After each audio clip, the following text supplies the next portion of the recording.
এই শোনো, হ্যাঁ বলো। মনে হলো সেদিন বিয়ে হয়েছে, অথচ দেখো দেখতে দেখতে চোখের পলকে 22টা বছর কিভাবে কেটে গেল আমি টেরই পেলাম না। ও তাই নাকি জান? দেখতে দেখতে 22টা বছর চোখের পলকে তোমার কেটে গেছে স্বামী জান। তোমার হয়তো বা কেটেছে, আমার তো ভাই দেখতে দেখতে চোখের পলকে 22টা বছর কাটেনি। ঠিক আছে, আমার কিভাবে কেটেছে জানো?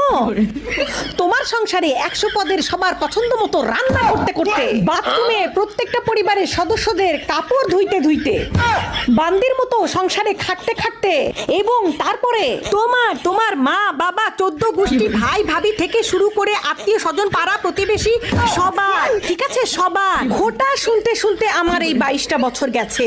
দেখতে দেখতে তো যায়নি স্বামী জান, তোমার হয়তো দেখতে দেখতে চলে গেছে। তুমি আবার কোথায় থেকে কোথায় নিয়ে গেলা? ওমা, কোথায় থেকে কোথায় নিয়ে গেলাম মানে? তুমি তো বুঝবা না, তোমার তো দেখতে দেখতে আনন্দে কেটেছে।